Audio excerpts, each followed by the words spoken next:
Are Texans feeling blue this year? Some recent polls show President Trump and presumptive nominee Joe Biden in a dead heat in the Lone Star State.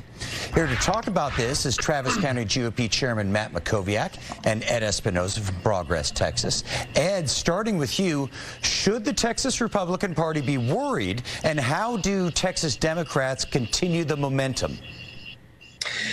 Yeah, so thanks for having me. It's good to be back. I think that Texas Republicans should be worried about this. You know, what you're looking at right now is not something that has just started to happen in 2020. What you're looking at is a culmination of something that has been started as way back in 2018. Even you could make the case in 2016 when Democrats narrowed the gap to single digits and picked up 5 seats in the legislature.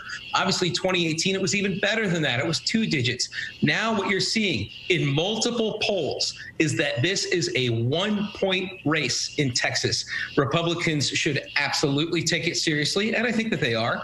And what Democrats need to do is realize that Texas is the biggest battleground state, and Democratic voters should take pride in that and show up and exercise the power of their vote by making this flip come November. Matt Mackowiak, you know, Texas isn't as quite the deep red that it used to be, but will that silent majority, as President Trump refers to his base, will they show up on Election Day and prove the pollsters wrong again? Yeah, look, I absolutely believe Trump's going to win Texas. I think he's going to win it by a comfortable margin. I don't, put a whole lot of stock in polls right now.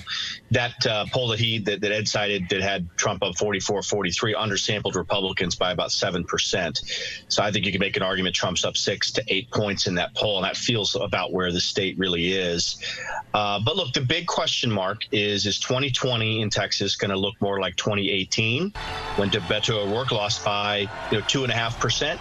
statewide, or is it going to look more like 2016 when Trump won Texas by 9%? I believe presidential cycles generally look pretty similar, and midterm cycles have high variability.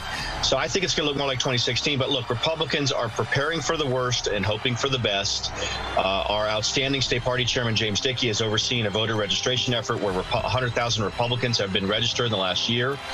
And our candidates are taking this very seriously. And we're looking forward to our state convention in mid-July, where we'll be fired up to support the president's reelection, support the ticket up and down ballot. You know, Ed, how do you think a close presidential race would affect John Cornyn's election to keep a Senate seat? Yeah, well, look, I mean, coattails are a real thing. And if somebody's strong at the top of the ticket, it's absolutely going to have an effect on the rest of the ticket. And a correction to something Matt said. He said that I referenced one poll. It's not one poll. It's 3 polls in the past few months, actually past few weeks, that have shown that this is a 1-point race. So, yeah, I think that it's going to be important here in Texas. I think that Donald Trump is cratering right now with his response to coronavirus and his response to the George Floyd protests. It's been a disaster. And Texas, as one of the fastest growing states in America, is seeing new voter growth that has been favoring Democrats overwhelmingly. Republicans really have their work cut out for them this time.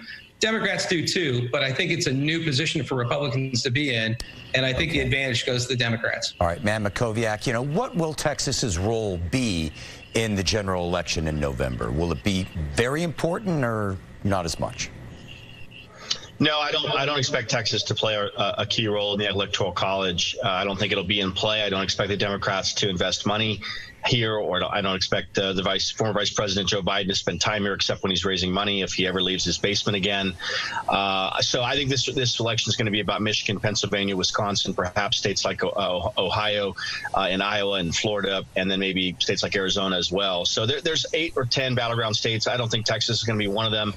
And Mark McKinnon, the longtime Democratic strategist who then worked for George W. Bush, make the argument in Vanity Fair last week that Texas is out of reach and the Democrats shouldn't invest here. That's not because, he isn't looking at the polls that might show it as a 1-point race right now. Keep in mind, this whole race is going to look different in the fall. The economy is going to be stronger. We'll have coronavirus in better shape by then, and things are going to look very different.